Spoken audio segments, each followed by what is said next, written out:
Good morning, everyone. I'm just going to start this webinar by introducing this last day of the Minamata COP6 pre-COP6 online events. This event is Managing Mercury in Offshore Oil and Gas, Risks, Challenges and Opportunities. I'm just going to run through some housekeeping notes before we get started. So at some points, the moderator might open the floor to questions. If you have a question and you would like to speak, please raise your hand. We can request you to unmute. And then when you finish speaking, please mute yourself again and lower your hand. If you have a question and you don't want to speak, you can send your message in the chat and send your question to everyone. If you need technical assistance, you can also put a message in the chat box and send it directly to myself or any of the other co-hosts. At the end of this webinar, we would appreciate if you fill out the survey so we can make our next events even better. And with that, I'm going to hand over to the UNEP Global Mercury Partnership.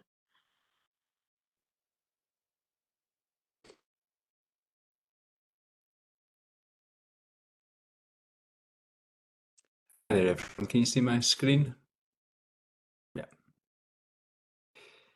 Yeah. Thank you very much for attendance. We've got a really full webinar for everybody today. My name is David Hunter.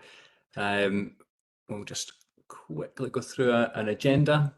I think thanks for the introduction, Maya. I would suggest that if anyone's got any questions, please put it in the chat, and to the panelists, please answer the questions in the chat as we go, because again, you can see we're very full today. It's a lot of interest, and time might run over a little. So we've got Judith is going to give us an introduction shortly, followed by Lily and Cora, who's going to talk a bit about the report from the oil and gas report that the GMP has commissioned. Dr. Darren Ritsima from NOPSEMA in Australia will talk a bit about mercury releases during exploration production. Dr. Tom Creswell from ANSTO is going to talk a little bit about mercury in relation to decommissioning and issues with that. Dr. Darren Koppel from AIMS, also in Australia, is going to talk a little bit there about a risk assessment framework that he's developed for the same subject. And then we have Gaspar Cora from Argentina, who's going to be talking about the oil and gas, mercury and oil and gas in the region there, which would be really interesting. And finally, Ludovic Bernardin will give us some closing remarks. So without further ado, over to you there, Judith. Thanks very much. Okay. Good morning, good afternoon, good evening, everyone. Welcome to this online webinar on mercury in oil and gas sector, with a particular focus on the sound management of mercury from offshore operations and the dismantling of installations. Under the mercury supply and storage area, we have developed a comprehensive report on this specific sector in 2023. Dr. Lilian Corra will refer to it after my opening remarks. Reference indicate variations of mercury presence in oil and gas depending on geographical distribution. Although oil and gas was not included as a source under the Minamata Convention, this topic was considered during the INC and in several mercury assessments published by UNEP prior to the beginning of the negotiations back in 2010. The report, developed within the supply and storage area of the Global Mercury Partnership, provided us an opportunity for a deeper analysis. Its preparation incorporated the experience of the private sector, academia, government, and experts. This document not only addresses environmental issues such as emissions and releases, but also health exposure. Additionally, it identifies avenues for future research and cooperation opportunities. In this occasion, the Australian government, in collaboration with the academia, experts, and the partnerships, offered this opportunity to continue our deliberations on this important issue. This discussion will consider the sector's experience and the challenges posed by offshore oil and gas exploration and production, as well as the infrastructure decommissioning. Thanks to the Minamata Secretariat, who is organizing this series of informative webinars, UNEP Global Mercury Partnership, our members of the area, consultants, experts, and those you for attending this session today. Thank you.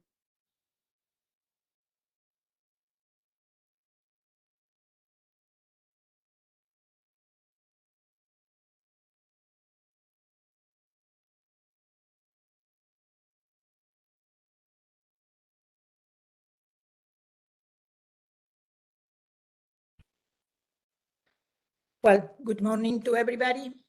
My name is Lilian Corra, and we have the honor to coordinate the publication on the report on mercury from oil and gas that was released on December 2023.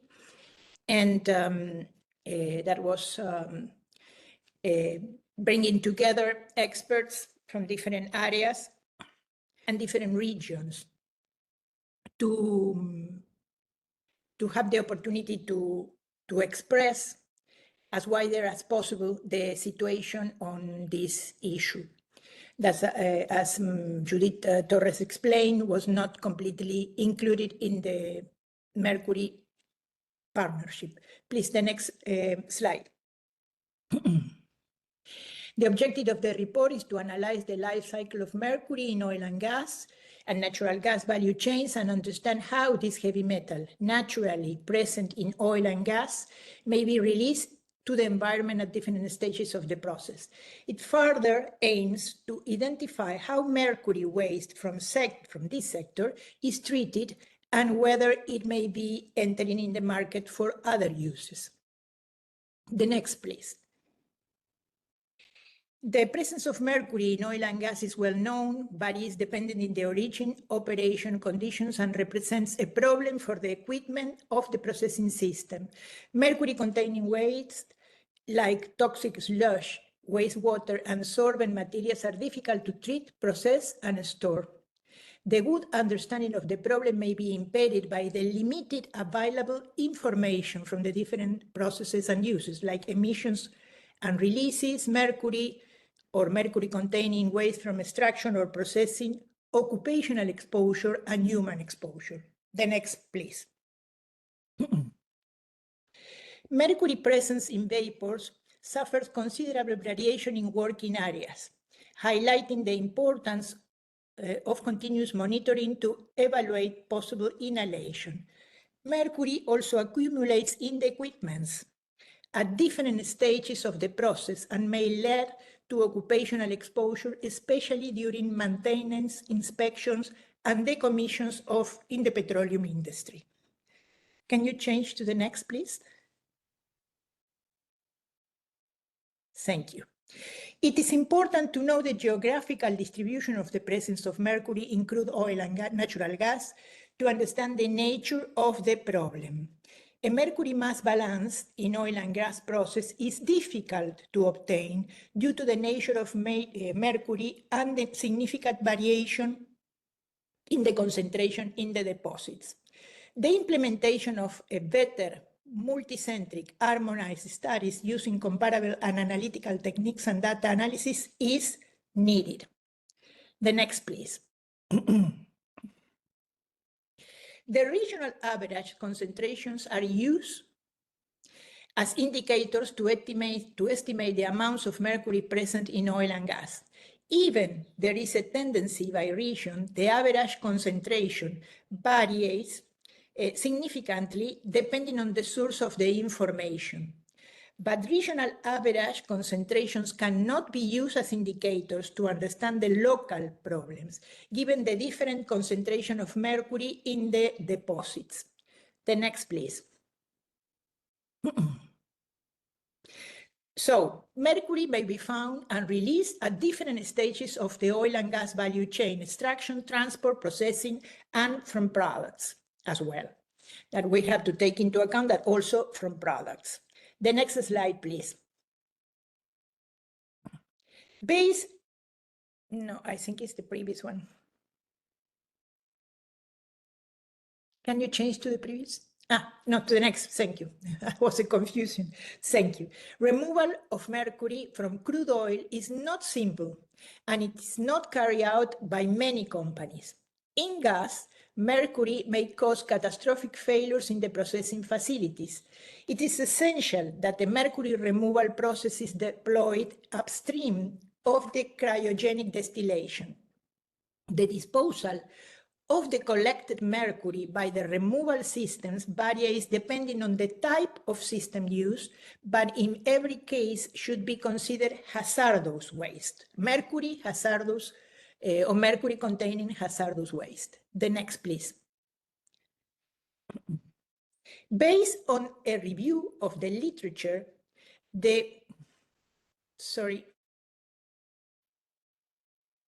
Thank you. This is the slide. Based on the review of the literature, the following key points can be highlighted. There is little information about the fate of the sludge produced during the processing of oil and gas. There is very little information available about the fate of the solid waste with a high mercury content, which comprises saturated water, wastewater filters, and saturated absorbents from the mercury removal systems. The replacement and decommissioning of facilities and tankers generates mercury-containing waste as well. The mercury present in the different fuels will be released to the atmosphere as elemental mercury after its combustions in power generation plants, vehicles, and as well as heaters at home. It is understandable that we are worried about that. The next slide, please. The following points would contribute to better understanding and assessing mercury emissions and releases from crude oil and natural gas. Monitor a systematic, standardized, comparable, and multi-centric way the whole process. Complete mass balances in the most accurate way. Promote information exchange on mercury determination and sampling methods, and facilitate the access to information on the production and fate of mercury waste and mercury-containing waste flow, especially in oil and gas deposits and or regions where mercury concentrations are known to be higher. And the last slide, please.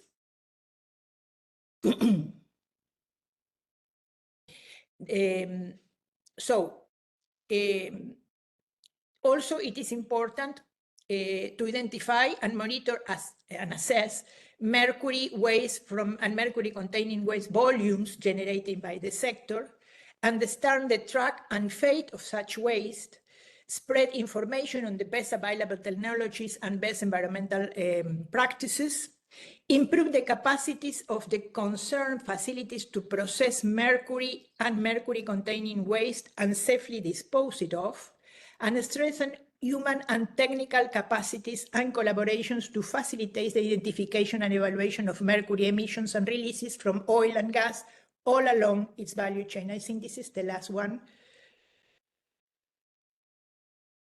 The final ideas and the conclusion of the report said that it is important to highlight that there is also a need for guidelines dissemination to support the implementation of best available technologies and best environmental practices for the removal of mercury from oil and gas at the different stages of the process.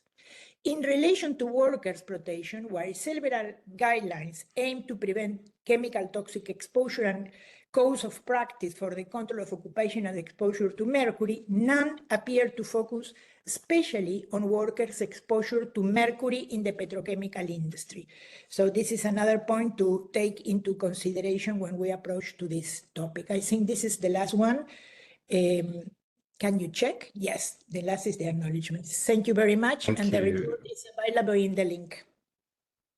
Thank you very much for that really interesting presentation, Lillian, and some very important points raised there. Next, I would like to introduce Taryn Rutsima from NOPSEMA. Thank you. Please go ahead, Taryn. Thanks, Dave. Hello, everyone. I take it you can hear me okay? Yeah, we can. Take that as a yes. Good. I'm Taryn Ratesmer. I'm an environmental specialist with NOPSEMA, and that's Australia's federal offshore petroleum regulator. So our role is to ensure that offshore oil and gas projects manage environmental risks responsibly across the full life cycle, from exploration through to decommissioning.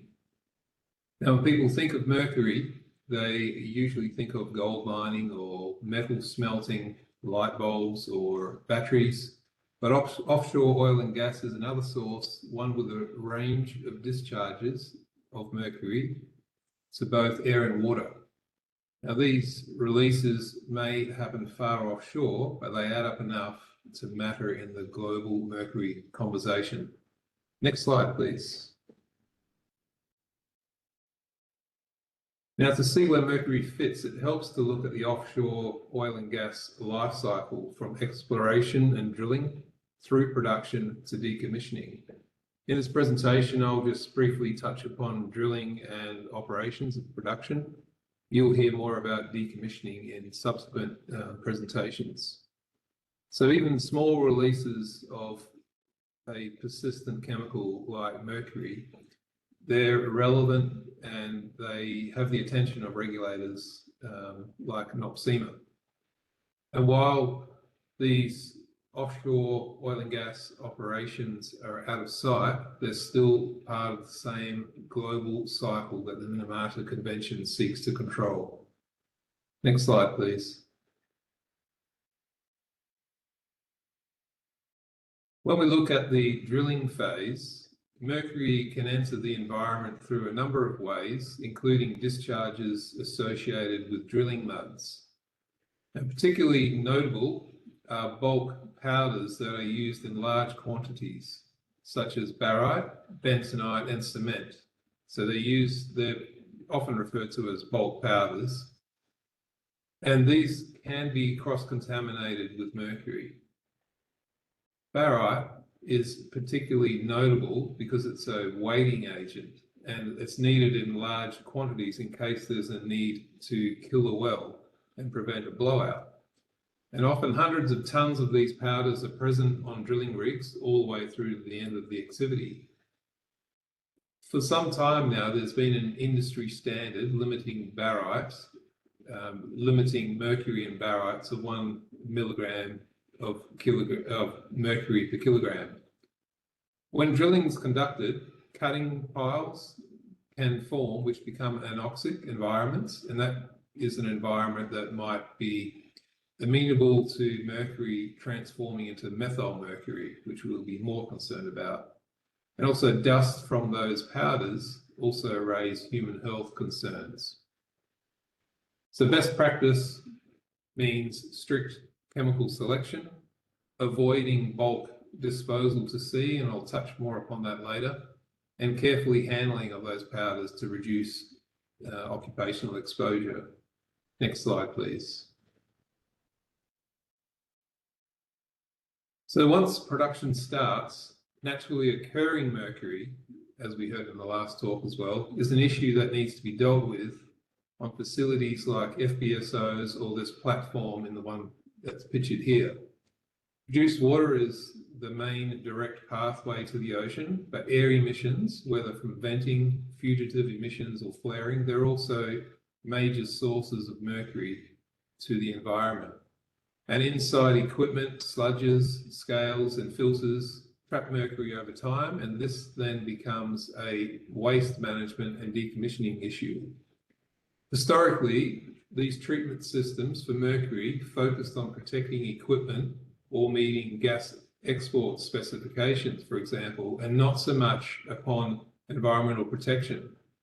And it's our experience as a regulator that there's often not a high level of awareness of Minamata and its call for best available techniques and best environmental practices. So a need and space for more education and awareness raising. Next slide, please. Just a little bit about NOPSEMA's role here. So NOPSEMA as a regulator, we require operators to demonstrate compliance with the Minamata Convention in application of best available techniques, best environmental practices for mercury control and waste management. And how we do that is principally through our regulations, which require industry to demonstrate that impacts and risks are acceptable and reduced to as low as reasonably practicable. And the strength of the regulatory regime we have, if I could give it a little plug, is that it's objective and risk-based. So that allows for quite some flexibility and setting of expectations. These expectations align with Australia's National Implementation Plan for Minamata, and on the left-hand side there you can see that plan for Australia, and a little excerpt there which demonstrates that, you know, we as a regulator, we've got a little mention within that plan. On the right-hand side is an example of our periodical that our agency puts out, the regulator. And we also use that to provide advice, and a little excerpt there around NOPSEMA's expectation that bulk powders are not to be dumped into the marine environment at the end of offshore drilling activity. It sounds really obvious, but oftentimes you're dealing with a long history of what was standard industry practice. Next slide, please.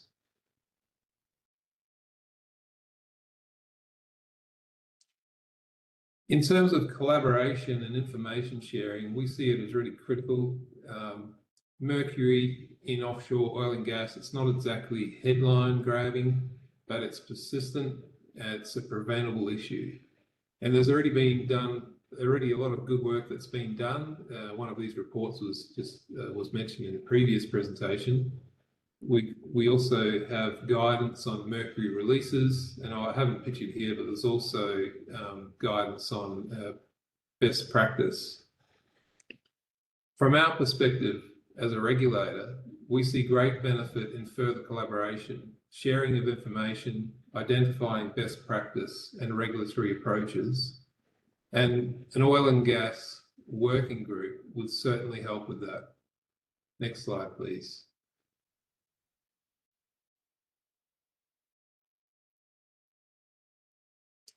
So just wrapping it up, on the right-hand side, a little picture to remind us of what it is we're protecting in the marine environment.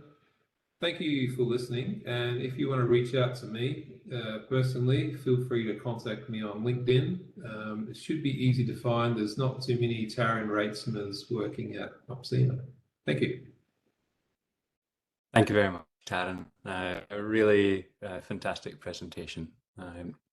So next up, we've got Dr. Tom Creswell from ANSTO. Tom, the floor is yours. Thank you, Dave, and thank you everybody for attending today. I'm going to talk on the decommissioning side and what do we do with the infrastructure when it comes time for end of life of that infrastructure. Specifically, I'm going to mention our current place here in Australia, where the legislation is such that it requires full removal of all infrastructure at the end of field life, unless there can be a case made to be leaving certain infrastructure in situ. So with that, if I can ask for the next slide, please. So specifically, I'll talk about production pipelines, which are accounting for a quarter to a third of the total decommissioning liability estimated here in Australia, some $15 billion US approximately. So the question then is, can subsea pipelines, do they need to be fully removed, or are there instances where they can be left in place? They can create a huge a habitat that you can see there on the middle image, with organisms colonizing that and then maybe even supporting juvenile fisheries. But what we need to do is ensure that the internal surfaces of these production pipelines are clean enough or understand what potential risk any contaminants on the internal surfaces may bring. At ANSTO, we're looking at two main contaminants being naturally occurring radioactive materials. These are from the uranium and thorium decay series. I won't go into those. And then mercury as well. So next slide, please, and I'll step through why we as a nuclear organization are looking into mercury. And in this case, we can make mercury radioactive using our research reactor. We add in stable mercury, it comes out as mercury 203.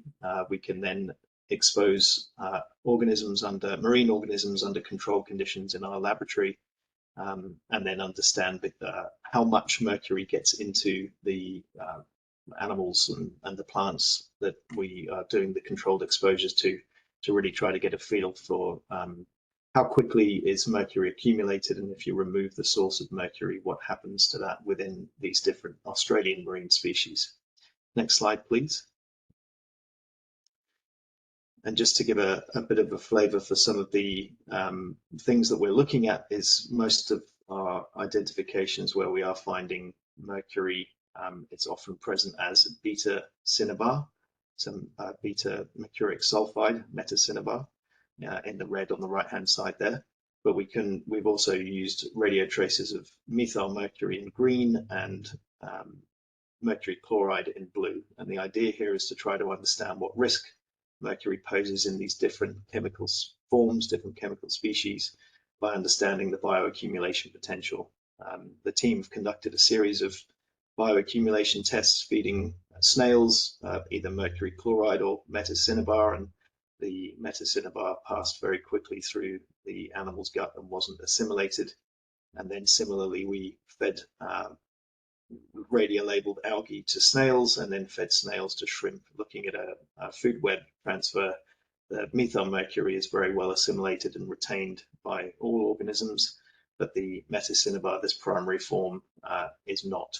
And so this is a key part of trying to understand the risk of the different chemical forms of mercury present within pipelines. Next slide, please, Dave. We also use the radioactivity to understand where the mercury goes within different tissues, and we can find there with the green methyl mercury that it ends up going to muscle tissue, which would be an edible part if this was a fishery species, whereas the beta mercury sulfide, where there are very small instances of some signal there, it's all contained within the gut. So this further provides evidence that when you have a poorly soluble form of mercury that's ingested by different marine organisms, that it is not bioaccumulated to any significant degree. Next slide, please.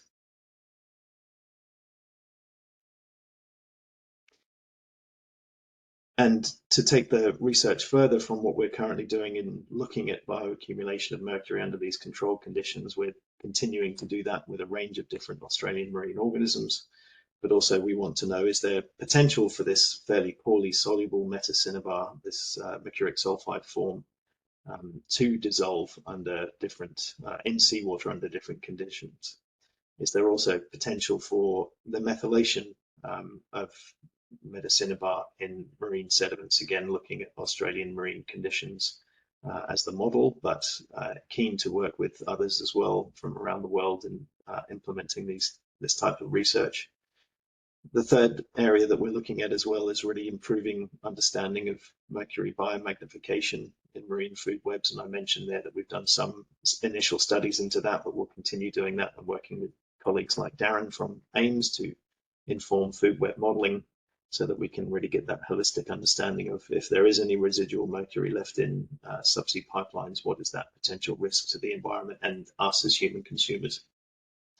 And as well, working with colleagues on trying to understand more about speciation-based marine water quality guidelines. So trying to really fill the gap that at the moment marine water quality guidelines are based mostly on total mercury, and we understand, as I've just shown here, that the speciation really does make a difference.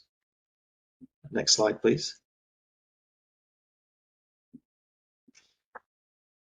If you'd like to connect with us at ANSTO, please do so. We are a federal government research agency, really keen to collaborate with any and all, so please reach out, and really keen to speak more on this in future. Thanks very much, Dave. Thanks so much for that, Tom. It was, again, a really great presentation. Next up, I'm going to call Darren Koppel, who's also going to be talking about decommissioning and the work that they have done to be able to support this industry. Thank you very much. Thank you, Floor is David. yours, Darren. Hello, everyone. My name is Darren. I'm a research scientist with the Australian Institute of Marine Science. We're Australia's tropical marine research agency, and we work across Northern Australia from Exmouth in the west to the Great Barrier Reef in the east. And I'm excited to share the work that we've been doing with ANSTO and funded by the National Decommissioning Research Initiative, developing a risk assessment framework for mercury contaminated infrastructure subject to decommissioning. Next slide, please.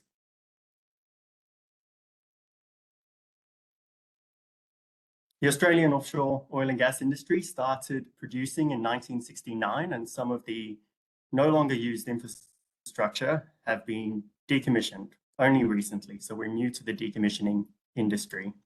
That includes about 6,000 kilometers of pipelines around Australia, some of which may contain mercury contamination. And initial inventory estimates put the total inventory at about 16 to 91 tons of mercury. Now that's a pre-cleaned inventory. So that's not suggesting that that's the mass that would be released were all of the pipelines left in situ. Next slide, please. We do know that if mercury is released to the marine environment, it may pose a number of impacts the receiving environment, including direct toxicity to organisms, long-term sediment and water contamination, and impacts that arise from its biomagnification in food webs. Now, as Tom shared from his research, the speciation, so the physical and chemical form of mercury, does matter, as does the physicochemistry of the receiving environment and the ecology of the receiving food web. We've got water and sediment quality guidelines that are based on toxicity impacts, but we lack other types of guidelines or threshold values that can help interpret biomass impacts. Next slide, please.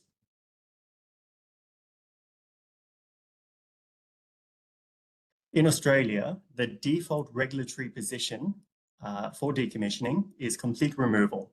And that means any infrastructure put in the ocean is expected to be removed at the end of its producing life.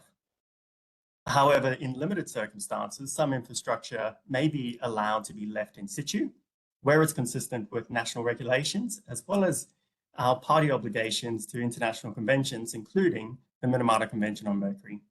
However, best environmental practice, release values, and those types of guidelines don't exist for these types of decommissioning scenarios, which was the impetus for us to develop an environmental risk assessment framework.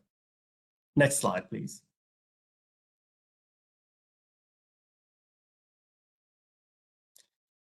So we developed this risk assessment framework to help proponents understand the risk of their contaminated infrastructure were it to be decommissioned in situ, allowing the release of that mercury to the marine environment.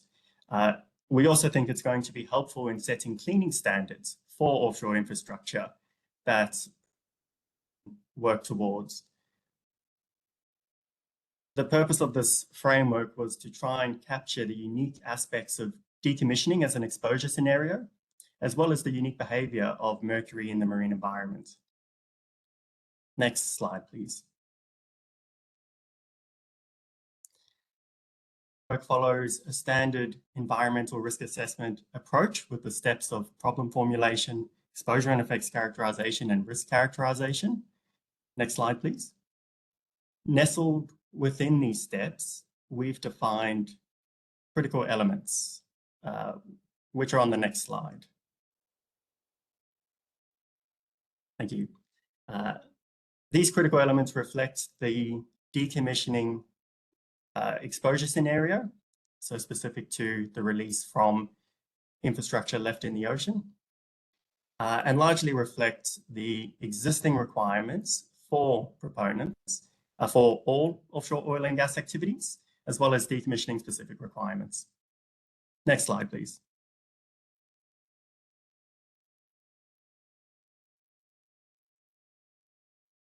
In terms of its practical implementation, this is a very high level of what we've recommended.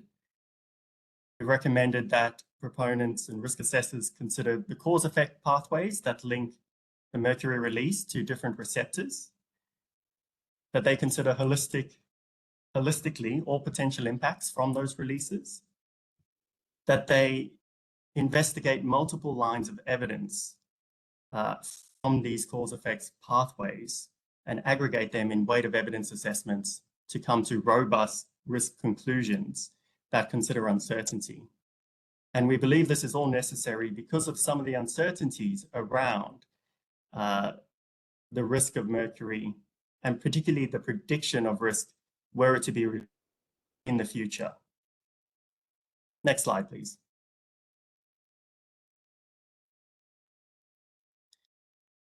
AIMS has also been supporting the implementation of this framework through more fundamental research, including deriving baselines for mercury in different environmental compartments. Northwest Australia, which is a large gap in international databases, particularly for fish tissue concentrations and sediments. This also reflects the area that AIMS typically operates. We've also partnered with ANSTO, as Dr. Tom Cresswell shared, to start looking at mercury mobility in sediments, and ideally looking to understand different speciation, their changes in sediments, and potentially mercury methylation potential in the Australian offshore marine sediments. Next slide, please.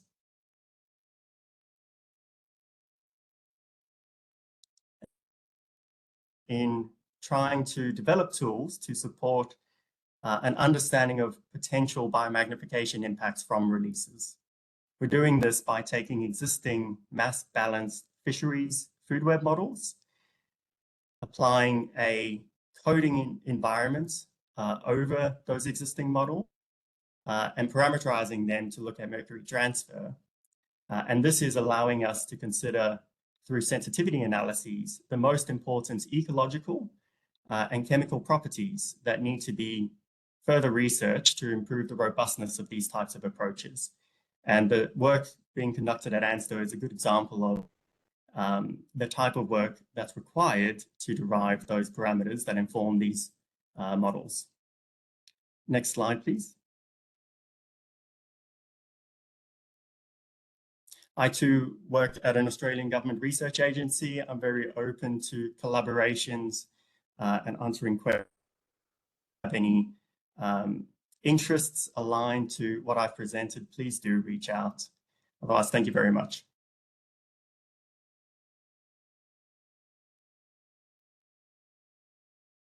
Thanks so much, Dan. That was really, really great.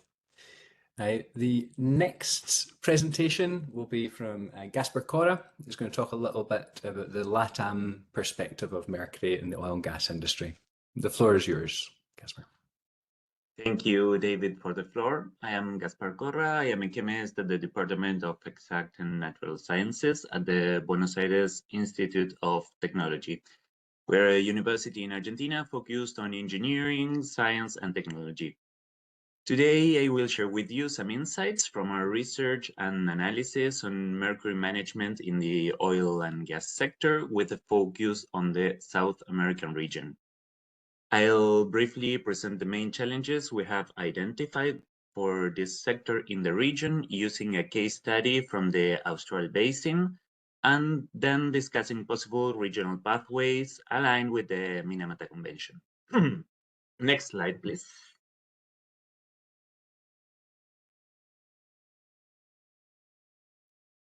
South America as a region has the second highest mercury concentrations in crude oil after Asia.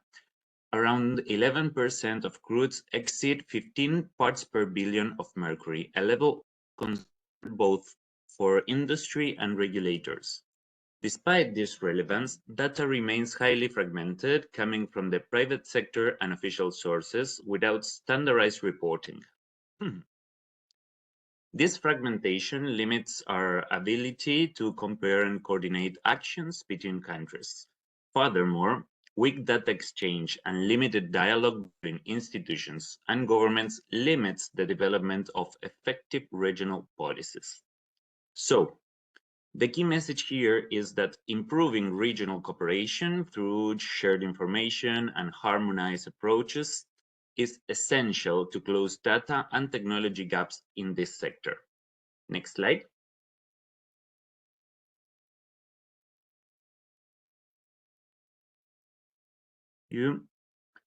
Well, let me now focus on a concrete case, the Austral Basin located in southern Argentina and Chile.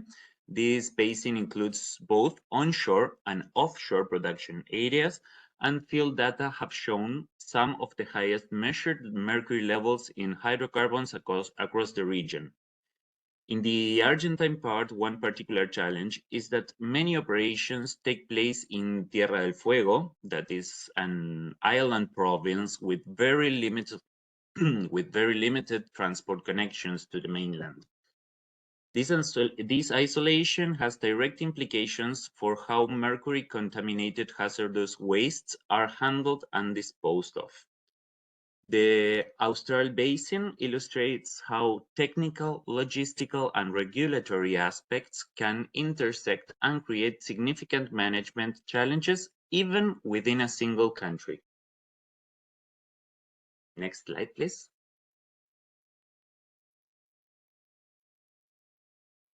From an operational point of view, as we know, mercury can cause catalyst deactivation, corrosion, and even amalgamation in metallic components and pipelines. Over the time, these effects can lead to costly maintenance and even unplanned shutdowns. But beyond these technical issues, the generation of mercury-containing hazardous waste becomes a major concern. We are talking about contaminated filters, pipes, and processing units, as well as oily sludges that contain solids, water, and heavy hydrocarbons fractions. In some open-air waste pits, mercury concentrations have been measured as high as 35,000 parts per billion, which qualifies them as mercury waste. There have also been occupational incidents during maintenance activities in affected units where workers were exposed to mercury vapors. This highlights the urgent need for occupational safety measures and clear procedures for safe waste handling. Next slide.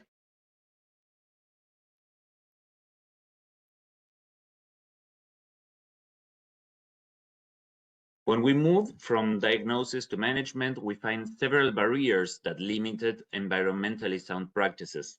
On the technical side, treatment and disposal options on the island are very limited and often do not meet the best available technologies standards. From a regulatory perspective, Argentina's federal system grants provinces control over hazardous waste transport, and off-island transfers are highly restricted.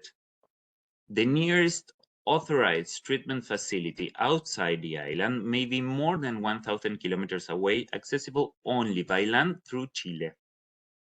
However, the Basel Convention restricts cross-border movements of hazardous waste, while the Minamata Convention requires environmentally sound management. The combination of these frameworks, together with local constraints, create logistical, technical, and legal bottlenecks that makes proper waste management extremely challenging. This case illustrates how, even in countries with regulations in place, the lack of regional coordination can make compliance extremely challenging, and also that mercury in oil and gas is not only a technical issue, but also a governance and cooperation challenge. Next slide.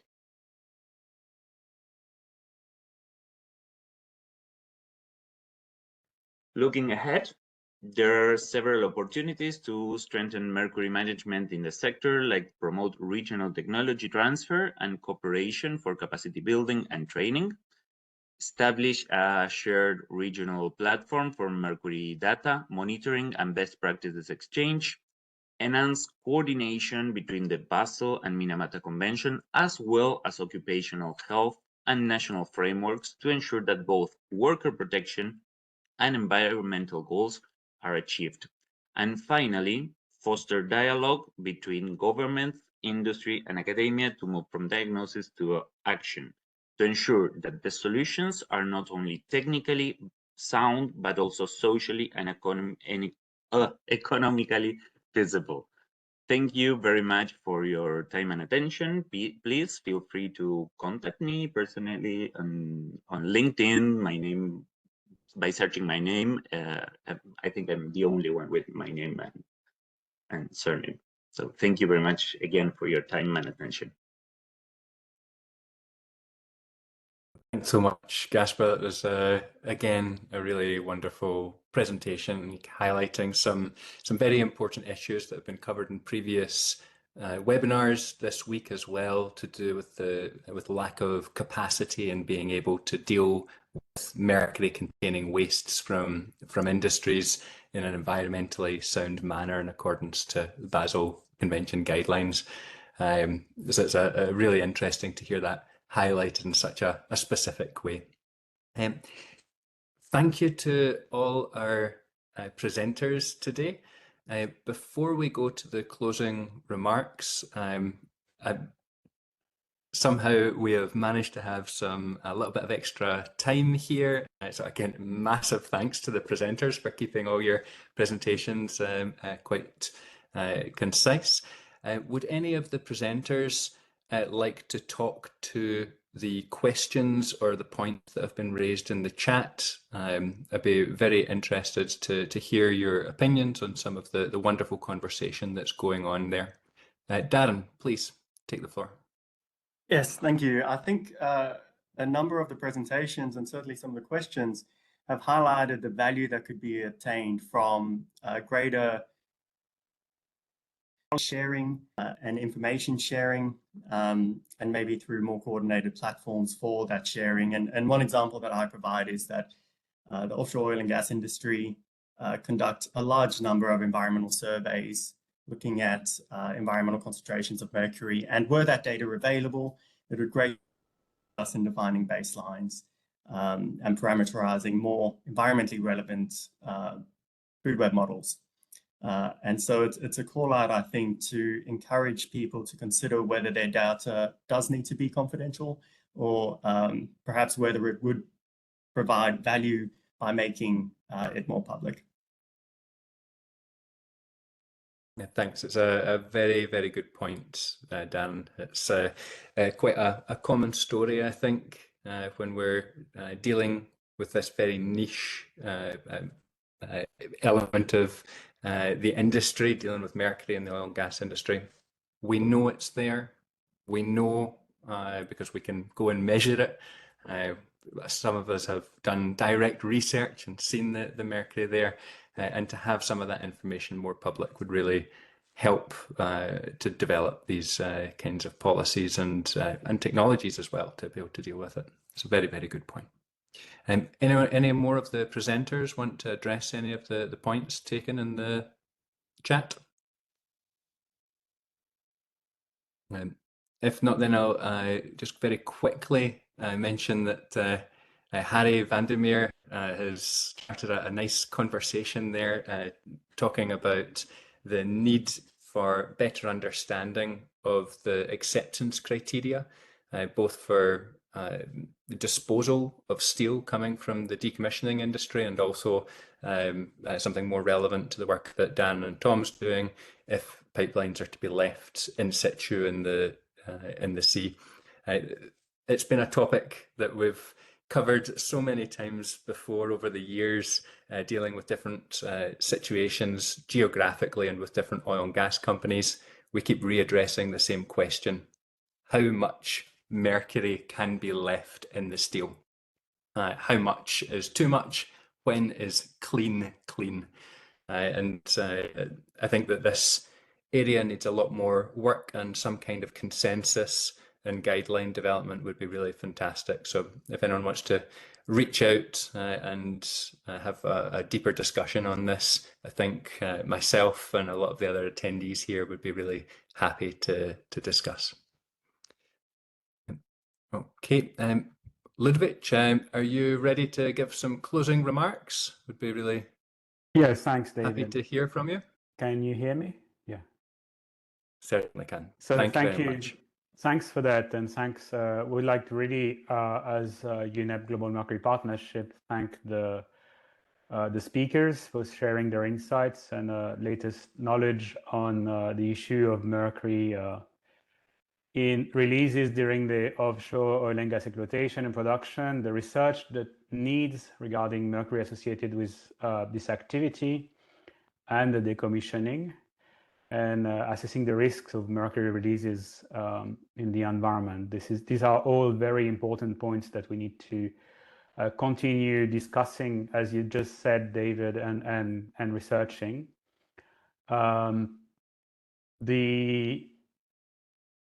It was particularly quite interesting for me to hear about ANSTO, because I did some research there 25 years ago, so it brought back some memory, although it was on organic pollution then.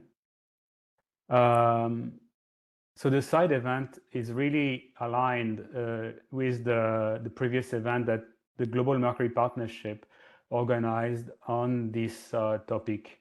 And one of the roles of the partnership is fostering this exchange of knowledge and making sure that the scientific information that we all share in these platforms, this meeting today, but the one we had previously, collected and presented in the knowledge management platform of the Global Mercury Partnership.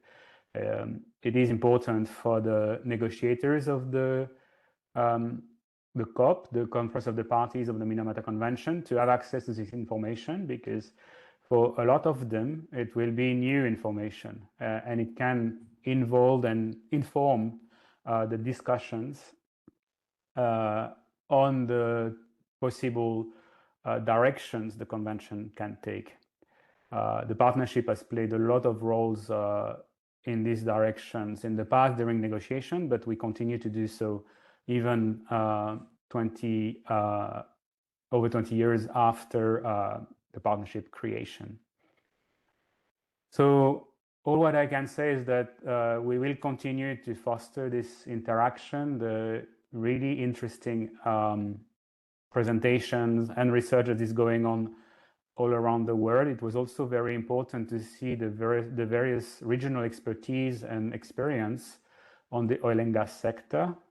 And we hope that you all stay engaged. I noticed that there was over 40 participants in the event, which is about twice as much as the previous event I attended earlier this week. So well done on that. It shows the interest. And of course, we have our partnership area leads, Judith and Lillian, that we will work with them very closely to inform you on the next steps on this issue. So thanks a lot. And hope to see some of you at the COP in 2 weeks. Otherwise, we will see each other online for further event on the topic.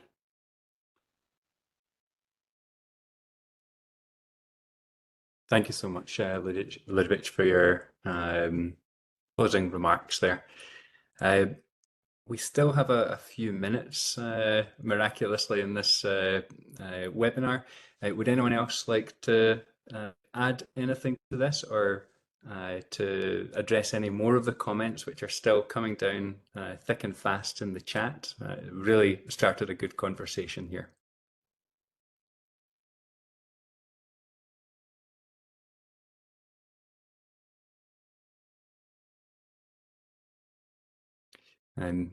If not, then I think one point to carry on the conversation in the chat, and maybe something that would be very interesting for us to look at in further work, is the movement of contaminated FPSOs and FSOs which are going for decommissioning in South Asia.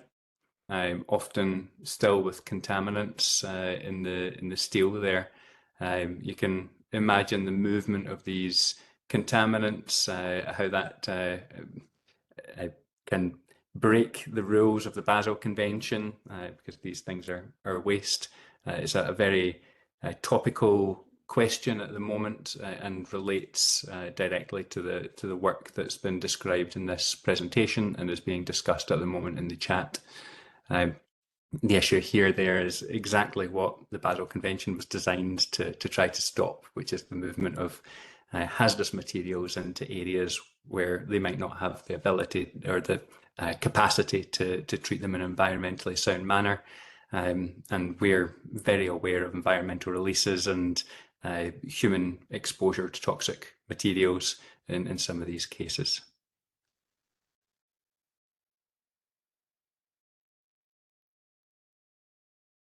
And Maya is just mentioning there that this event has been recorded and the links are available on YouTube.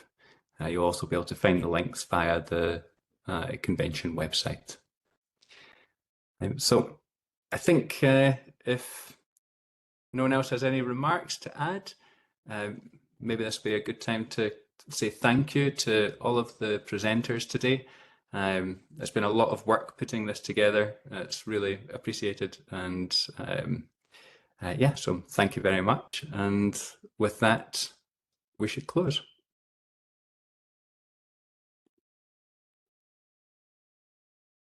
Thank you. Thank you very much and goodbye.